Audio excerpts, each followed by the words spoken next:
কলকাতার রাজনৈতিক মানচিত্রে এমন কিছু ঠিকানা আছে যেগুলো শুধু বাড়ি নয়, ক্ষমতার প্রতীক। বহু বছর ধরে সেই বাড়িগুলোর সামনে সাধারণ মানুষ থমকে দাঁড়িয়েছে, কড়া নিরাপত্তা দেখেছে, কনভয়ের গাড়ি ঢুকতে দেখেছে আর মনে মনে বুঝে নিয়েছে এখানে থাকে বাংলার ক্ষমতার কেন্দ্র। কিন্তু রাজনীতির চাকা ঘুরতেই সেই সব বাড়ি নিয়েই শুরু হয়েছে প্রশ্ন। যে ঠিকানাকে সবাই এক নেতার ব্যক্তিগত বাড়ি বলে জানতো, সেটাই যদি কাগজে কলমে তার না হয়, তার আসল মালিক কে? আর এতদিন ধরে যে ছবি মানুষ দেখছে তার ভেতরের সত্যিটা কি? এই প্রশ্ন ঘিরেই এখন উত্তাল কলকাতার রাজনৈতিক মহল। কেন্দ্রবিন্দুতে একটি বহু চর্চিত নাম, শান্তিনিকেতন। দক্ষিণ কলকাতার অভিজাত এলাকায় অবস্থিত এই বাড়ি বহুদিন ধরেই রাজনৈতিক কৌতূহলের বিষয়। বিশাল গেট, কড়া নিরাপত্তা, পুলিশের পাহারা, গার্ডরেল, কাচে ঢাকা বারান্দা, সব মিলিয়ে এই বাড়ি কার্যত ক্ষমতার দ্বিতীয় সদর দপ্তর বলেই পরিচিত ছিল। এলাকার মানুষ জানতেন এটাই অভিষেক ব্যানার্জির বাড়ি। তার গাড়ি ঢুকছে, বেরোচ্ছে, রাজনৈতিক বৈঠক হচ্ছে, নিরাপত্তা রয়েছে। সব মিলিয়ে সেই ধারণাই আবারও পোক্ত হয়েছে। কিন্তু পালা বদলের পর আচমকা ছবিটা যেন বদলে যেতে শুরু করেছে। হোটেল ফল বেরোতেই কয়েক ঘন্টার মধ্যেই বাড়ির সামনে থেকে গার্ডরেল সরানো হয়েছে। একে একে সরে গিয়েছে নিরাপত্তার দায়িত্বে থাকা পুলিশ কর্মীরাও। আর তারপরে আচমকা শুরু হয়েছে চাপা গুঞ্জন, এই বাড়ি আদৌ কার? প্রশ্নটা আরও বড় আকার নেয় যখন কলকাতা পুর নিগমের বেআইনি নির্মাণের অভিযোগে দুটি নোটিশ পাঠায়। রাজনৈতিক মহলে অনেকেই ধরে নিয়েছেন যে নোটিশ সরাসরি অভিষেক ব্যানার্জির নামে যাবে, কিন্তু বাস্তবে দেখা গেল অন্য ছবি। এই নোটিশ পাঠানো হয়েছে 121 কালীঘাট রোডের ঠিকানায়। সেখানে বাড়ির মালিক হিসেবে যিনি রয়েছেন তার নাম হচ্ছে লতা ব্যানার্জি, যিনি অভিষেকের মা। অন্যদিকে বহু চর্চিত 188 হরিশ মুখার্জি রোড,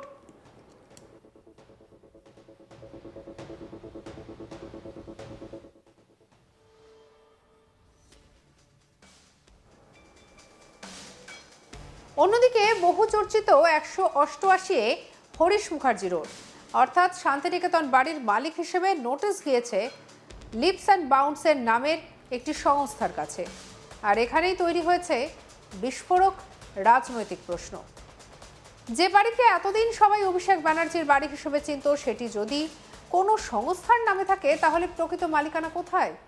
রাজনৈতিক ক্ষমতা, পারিবারিক প্রভাব এবং কর্পোরেট মালিকানা, এই জটিল সম্পর্ক নিয়েই এখন শুরু হয়েছে তুমুল চর্চা। এই বিতর্ক আরও গভীর হয়েছে 2024 সালের লোকসভা নির্বাচনের হলফনামা সামনে আসার পর। নির্বাচন কমিশনের জমা দেওয়া হলফনামায় অভিষেক ব্যানার্জির নিজের নামে কোনো বাড়ি বা কমার্শিয়াল বিল্ডিংয়ের উল্লেখ করেনি, অর্থাৎ কাগজে কলমে তার মালিকানায় শান্তিনিকেতন নেই। তাহলে তিনি কোথায় থাকেন? হলফনামার ঠিকানা হিসেবে উল্লেখ করা হয়েছে 30B হরিশ চ্যাটার্জি স্ট্রিট, অর্থাৎ মমতা ব্যানার্জির বাড়ির ঠিকানা। সেই বাড়ি অভিষেকের বাবার পৈতৃক ভিটে বলে জানা যায়। এখন প্রশ্ন উঠছে, তাহলে শান্তিনিকেতন আসলে কি?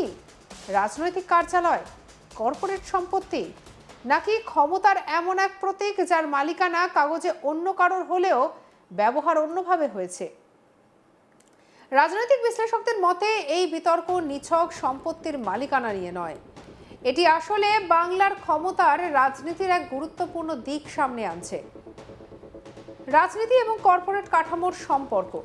বহু বছর ধরে বিরোধীদের অভিযোগ ছিল তৃণমূলের শীর্ষ নেতৃত্বের আশেপাশে একাধিক সংস্থা, ব্যবসা এবং সম্পত্তির জটিল নেটওয়ার্ক তৈরি হয়েছে। যদিও শাসক দল সবসময় এই অভিযোগকে অস্বীকার করেছে, কিন্তু এখন যখন সরকারি নথি এবং হলফনামার তথ্য সামনে আসছে, তখন সেই প্রশ্নগুলো আবার নতুন করে উঠছে। সবচেয়ে বড় বিষয় হলো জনধারণা বনাম আইনি মালিকানার দ্বন্দ্ব। সাধারণ মানুষ যা দেখেছেন তা হলো একটি বাড়িতে অভিষেক ব্যানার্জির নিয়মিত যাতায়াত, কড়া নিরাপত্তা এবং রাজনৈতিক কার্যকলাপ। ফলে মানুষের মনে স্বাভাবিকভাবেই ধারণা তৈরি হয়েছে সেটিই তার বাড়ি। কিন্তু আইনি নথি অন্য কথা বলছে। ভারতের রাজনীতিতে এই ধরনের বিতর্ক নতুন নয়। বহু নেতার ক্ষেত্রেই দেখা গিয়েছে বাস্তবে ব্যবহৃত সম্পত্তির মালিকানা সরাসরি তাদের নামে নয়, কখনো পরিবারের সদস্যদের নামে, কখনো সংস্থার নামে, কখনো ট্রাস্টের নামে রয়েছে এই সম্পত্তি। আর এই নিয়ে আমাদের কলিগের কি রিপোর্ট দেখব।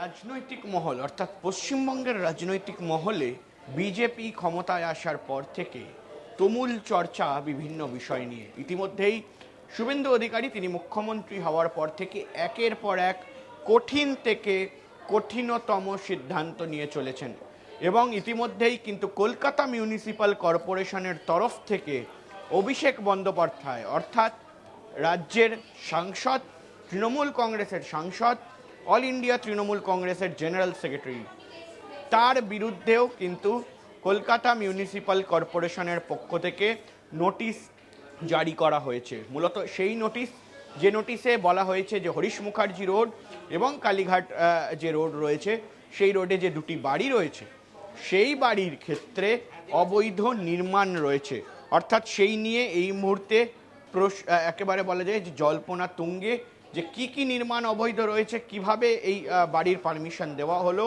এবং যদি অবৈধভাবে করা হয় তাহলে সেটা ভাঙতে হবে, ইল্লিগাল স্ট্রাকচারগুলোকে সরিয়ে দিতে হবে। মূলত সেটার পর থেকেই এই মুহূর্তে চর্চা চলছে যে এই দুটি বাড়ি কি অভিষেক বন্দ্যোপাধ্যায়ের, পুরোটাই কি অভিষেক বন্দ্যোপাধ্যায়ের নামে রয়েছে। মূলত এই মুহূর্তে দাঁড়িয়ে আমরা জানি যে অভিষেক বন্দ্যোপাধ্যায়ের বাড়ি পাওয়া গেছে যেখানে কিনা তার মায়ের নামেও কিন্তু বাড়ি রয়েছে এবং তার পাশাপাশি শান্তিনিকেতন অর্থাৎ 188 হরিশ মুখার্জি রোড, সেখানে যে রাস্তার ওপরে একেবারে যে বাড়ি রয়েছে সেই বাড়ি ঘিরে এই মুহূর্তে প্রশ্ন উঠতে শুরু করেছে। মূলত হরিশ মুখার্জি রোড বা শান্তিনিকেতন 188 হরিশ মুখার্জি, সেটা কি কোথাও গিয়ে অভিষেক বন্দ্যোপাধ্যায়ের নামেই রয়েছে, সেটা কি অভিষেক বন্দ্যোপাধ্যায়েরই বাড়ি, সেই নিয়ে কিন্তু এই মুহূর্তে জল্পনা তুঙ্গে। কিন্তু যা জানা যাচ্ছে যে অভিষেক বন্দ্যোপাধ্যায় সেখানে থাকলে বা বসবাস করলেও সেই বাড়িটা লিপস অ্যান্ড বাউন্সের নামে রয়েছে। অর্থাৎ এর আগে আমরা জানতাম যে লিপস অ্যান্ড বাউন্স সেই যে কোম্পানি, সেই কোম্পানি কিন্তু অভিষেক বন্দ্যোপাধ্যায়ের আয়ত্তে রয়েছে এবং সেটার মালিকানা অভিষেক বন্দ্যোপাধ্যায় রয়েছে। তাহলে কি লিপস অ্যান্ড বাউন্সের বাড়ি হিসাবে সেটা চিহ্নিতকরণ করা হচ্ছে, নাকি কোথাও গিয়ে অভিষেক বন্দ্যোপাধ্যায়ের নিজস্ব প্রপার্টি এটা বা নিজের নামে রয়েছে? মূলত এই নিয়েই, এই প্রসঙ্গ নিয়েই এই মুহূর্তে দারুণ একটা জল্পনা কিন্তু সৃষ্টি হয়েছে এবং যেটা খবর রয়েছে যে ইতিমধ্যেই যে বাড়ির মালিক হিসাবে চিঠিটি দেওয়া হয়েছে লতা বন্দ্যোপাধ্যায়কে 121 কালীঘাট রোডের, এবং আরও একটি বাড়ি যেখানে হার্ডওয়্যার সংস্থা নামে বলেই জানা যায়, সেখানে কিন্তু 100 এবং তার পাশাপাশি 188 হরিশ মুখার্জি রোড, এটাকে শান্তিনিকেতনের বাড়ির ঠিকানা হিসাবে রাখা হয়েছে, কিন্তু সেটা লিপস অ্যান্ড বাউন্সের নামে এই মুহূর্তে কিন্তু রেজিস্টার্ড। অর্থাৎ 2024 সালে লোকসভা নির্বাচন লড়ার সময় কিন্তু অভিষেক বন্দ্যোপাধ্যায় যে হলফনামা জমা দিয়েছিলেন সেই হলফনামায় কিন্তু তার প্রপার্টির যে একেবারে বলা যায় যে লিস্ট, যে তালিকা, সেই তালিকায় দেখানো হয়েছিল তার শুধুমাত্র পৈতৃক বাড়ি রয়েছে। অর্থাৎ পৈতৃক বাড়ি মানে কিন্তু একেবারেই যে হরিশ চ্যাটার্জি স্ট্রিট, সেখানে যে বাড়ি, সেই বাড়ির কিন্তু হদিশ পাওয়া গিয়েছিল বা সেখানে একটি হলফনামায় সেটাই জমা দেওয়া হয়েছিল যে 30 বি হরিশ চ্যাটার্জি স্ট্রিট, সেখানেই কিন্তু তার পৈতৃক বাড়ি রয়েছে।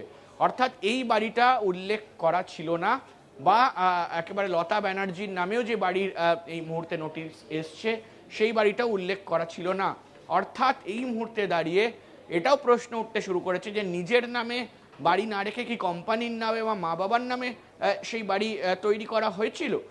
মূলত সেটা নিয়ে কিন্তু এই মুহূর্তে প্রশ্ন উঠতে শুরু করেছে এবং রাজনৈতিক মহলে জোর চর্চা যে কটা এই মুহূর্তে মোট প্রপার্টি অভিষেক বন্দ্যোপাধ্যায় রয়েছে। কারণ অনেকেই অনেক ধরনের কিন্তু অভিযোগ এই মুহূর্তে অভিষেক বন্দ্যোপাধ্যায়ের বিরুদ্ধে করছে। বিজেপির তরফ থেকে একে একে আক্রমণ শানানো হয়েছে তার তরফে, যে তার 42টি 45টি প্রপার্টি রয়েছে, কেউ বলছেন তার 17টি প্রপার্টি রয়েছে। অর্থাৎ এই মুহূর্তে প্রশ্নচিহ্নের মুখে। কিন্তু আবার তৃণমূল কংগ্রেসের তরফ থেকে অফিসিয়ালি জানানো হয়েছে যে যে বিষয়গুলো এই মুহূর্তে সোশ্যাল মিডিয়া বা বিজেপির তরফ থেকে রটানো হচ্ছে সেটা পুরোটাই ভুল। কিন্তু তারও মধ্যে এই মুহূর্তে দেখার বিষয় যে আদেও সেই বাড়িটি অভিষেক বন্দ্যোপাধ্যায় নাকি অন্য কারো? সঙ্গে রাখুন আজ তাক বাংলার ইউটিউব চ্যানেলকে লাইক কমেন্ট শেয়ার সাবস্ক্রাইব করতে ভুলবেন না।